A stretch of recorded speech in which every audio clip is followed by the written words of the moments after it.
lo que el servicio meteorológico llama tormentas aisladas o lloviznas aisladas. Sí. Llovió bastante en la madrugada del sábado y ayer un poquito de ratos. Bien, Así que bueno. Allá... y nos tiene más o menos a raya tiene más o menos a raya el calor. Claro, si no sería bastante bravo. Sí, bueno, acá ha parecido, siempre con el tema de que la lluvia es total bendición en estos lugares, ¿no? Nublado, lluvia, son los días lindos, los famosos días lindos acá. Claro. Así que bien, porque está verde. Bueno, en cuanto a otros climas, hace rato hay un montón. Vos hablá de lo que te parezca, de lo que tengas ganas, porque el abanico es enorme. Hace mucho que no hablamos, pero en estos últimos tiempos nomás hay un montón. Así que todo tuyo, lo que es internacionales, ¿no? Algunas noticias relevantes, todas son relevantes. A ver, hay que marcar. Vamos a tratar de ir de forma concéntrica, por así decirlo, o sea, desde lo más cercano a nuestra tierra y después nos vamos alejando. Bien. Bueno. Todo igual es parte de un panorama no muy alentador en este momento. La verdad es que es bastante triste lo que se está viendo a nivel mundial, ¿no? No solo a nivel local. Por de pronto lo más cercano es la novedad de ayer de la elección de José Antonio Kast en Chile como presidente, venciendo a la candidata de la izquierda. Kast había perdido las elecciones en el 2021, si no me equivoco, contra Gabriel Boric, el presidente saliente hoy, ¿no? Y ahora en esta ocasión venció a la candidata de la izquierda. Digamos, en la primera vuelta había quedado segundo. Sin embargo, ahora pudo ganar un porcentaje cercano al 60%, contra Janet Jara, la candidata que es del Partido Comunista, que había sacado el 27 y ahora llegó a cerca del 40. Kast es una especie de... muchos lo comparan con Javier Milei, es más, de hecho el presidente argentino en redes sociales publicó una foto en la que están ambos y los felicitó. Sí. Según me dicen algunos amigos chilenos, no es exactamente lo mismo. El que se parecía más a Milei era Axel Kaiser, que fue derrotado en la primera vuelta, pero Kast es un tipo de la derecha dura, un discurso muy duro contra la inmigración. Chile tiene una cantidad importante de inmigrantes, que igual son el 5% de la población, ¿no? Pero hay 1,5 millones de inmigrantes, hay muchas, como suele suceder en estos casos, la gente le echa la culpa al que viene de afuera de las desgracias propias, sí. ¿no? Pero lo que sí es cierto es que es mano dura. Por ejemplo, eso ya lo sabemos, ya anunció para los inmigrantes, ¿no? Su salida rápida para los que no estén con todos los papeles en orden. Sí. Cero consenso. Sí, incluso algunas cuestiones vinculadas a las que tiene también el gobierno acá en la Argentina. Hay algunos discursos de odio, por lo menos de rechazo hacia las uniones de personas del mismo sexo. Hablan del tema de la ley, esta cuestión de hablar de ideología de género, ¿no? Estas cuestiones que tienen que ver con ignorar o rechazar directamente los derechos de las mujeres y de las disidencias, ¿no? Reivindicación también de la dictadura, ¿no? Banderas de Pinochet en los festejos. Sí, hay que decir que en Chile la dictadura, el pinochetismo, ha tenido históricamente mayor respaldo popular que lo que tuvo la dictadura acá en la Argentina. Entonces, la transición en Chile no fue tan traumática como había sido acá en el 82-83, la salida de la dictadura del poder. La dictadura en la Argentina había cometido el desastre de Malvinas y eso terminó de echarlos, casi que se echaron solos. En realidad no es tan así, pero bueno. En Chile la transición había sido más, entre comillas, ordenada sobre un montón de chilenos muertos, ¿no? Pero bueno, hubo un cambio más lento. Pinochet había sido, durante muchos años, fue senador vitalicio en Chile. Bueno, en fin, digamos, hay más espacio político para reivindicar al periodo de Pinochet. Pero sí, es parte de este menú de malas noticias que estamos viviendo, ¿no? Malas noticias para quienes tenemos otra manera de pararnos ante el mundo, ¿no? Claro, sí, porque se va armando un mapa, ¿no? Bastante de una mirada más bien para el lado de la derecha, podemos decir, en términos generales, o sea, sin especificar, ¿no? lo que es propiamente dicho, la derecha en cada país, y bueno, pero se va armando un mapa ahí geopolítico más bien endurecido. Claro, y ahí está el segundo tema del que quería hablar, que fue por ahí tema la semana pasada, ¿no? La entrega del Premio Nobel de la Paz a María Corina Machado, la dirigente opositora venezolana, que, a ver, esto no es específicamente respaldar la gestión de Maduro en Venezuela, pero evidentemente es una dirigente opositora que avala la invasión por parte de Estados Unidos de Venezuela para sacar a Maduro del poder. Y eso es, como mínimo, está en entredicho con un Premio Nobel de la Paz. Digamos, si uno... Es cierto que en la historia hay algunos premiados con este premio, valga la redundancia, como Barack Obama, por ejemplo, bastante, por decirlo livianamente, polémicos, ¿no? Obama era parte de uno de los estados de mayor nivel de agresión en todo el mundo, como son los Estados Unidos, y sin embargo recibió el Premio Nobel de la Paz. Machado es una dirigente que había sido proscrita en las elecciones de Venezuela, fue en su lugar en las elecciones del año 2024, principios de 2024 fue esta elección. El candidato que fue en su lugar, que había, según dicen todas los datos, las encuestas, la información, había sido vencedor, el candidato opositor, el que fue en lugar de Corina Machado. Esas elecciones fueron claramente, por todo lo que se conoce y se sabe, esas elecciones fueron manipuladas por el poder de Maduro, y ella terminó saliendo de Venezuela. Siempre estaba como una especie de clandestinidad, y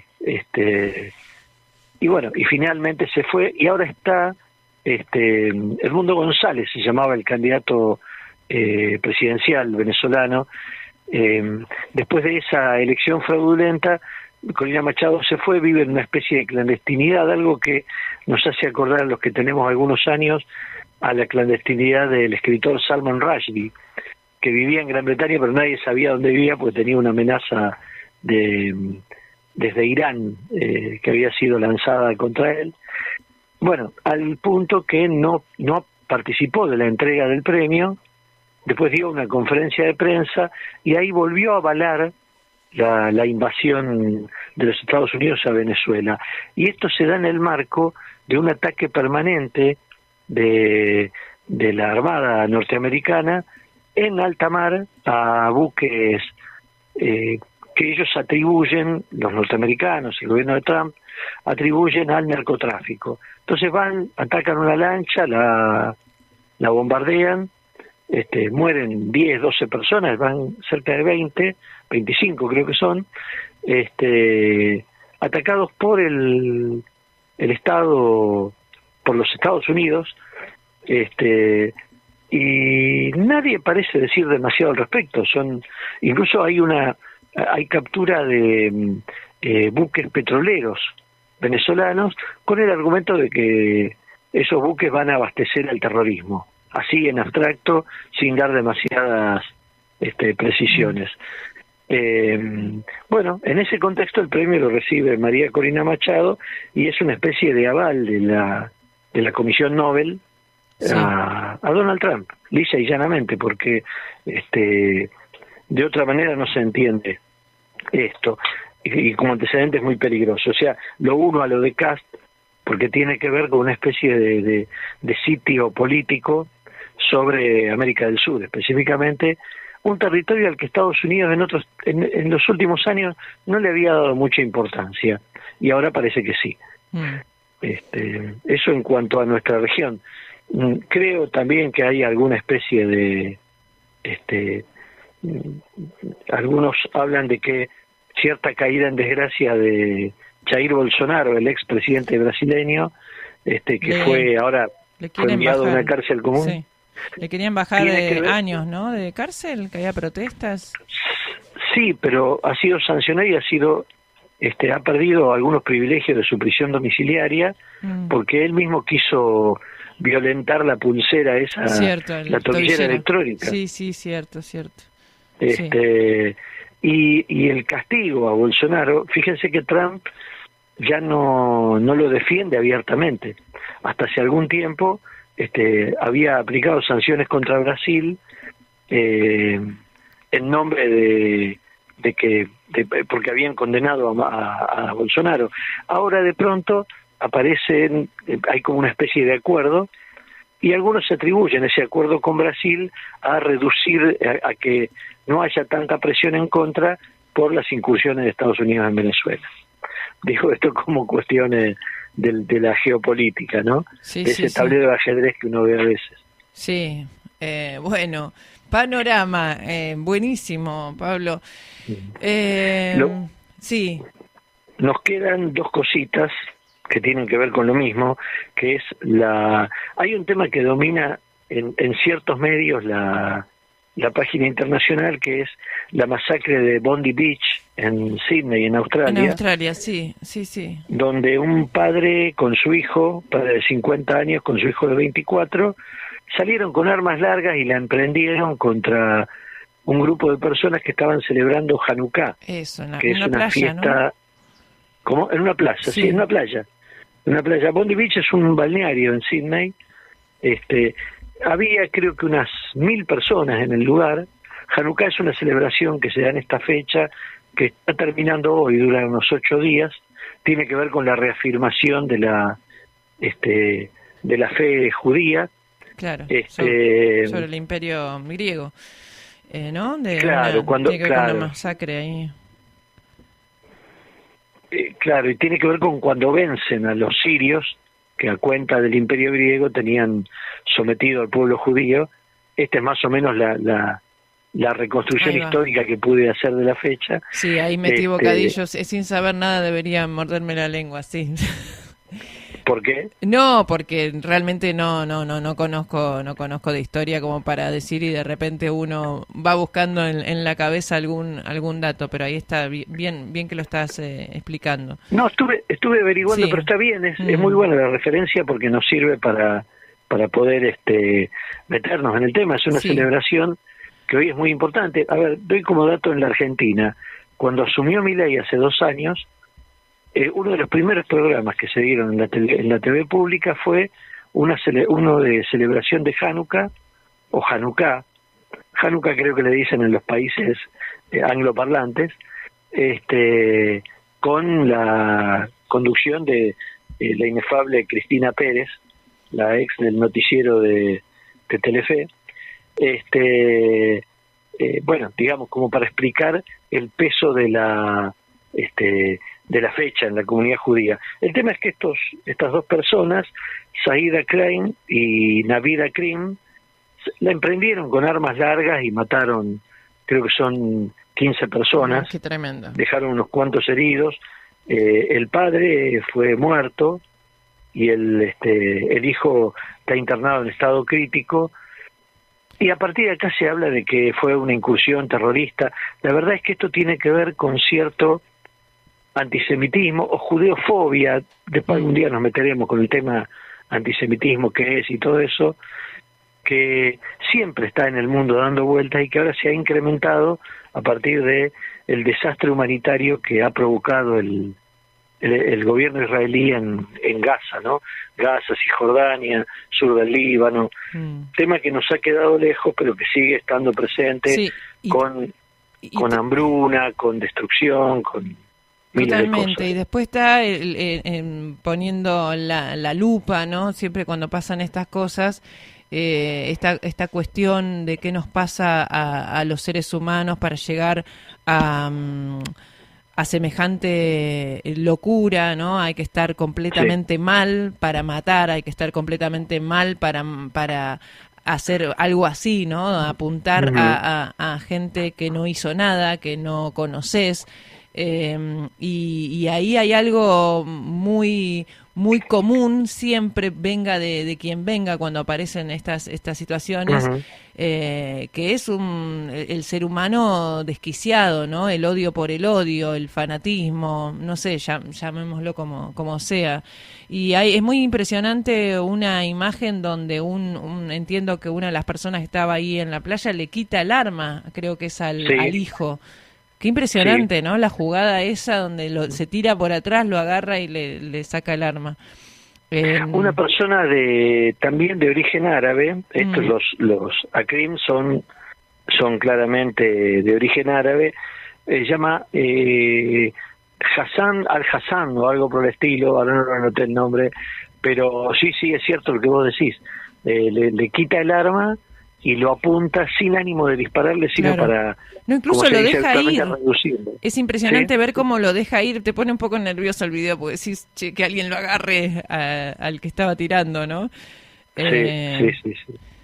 No, tremendo. Sí, es tremenda la escena. Pero tiene que ver con... Yo creo que estas expresiones de odio tienen que ver con... Es meternos en un tema que por ahí nos excede un poco, pero tiene que ver con una época de demasiado individualismo, de demasiado abandono de las personas por parte de los estados, de los poderes.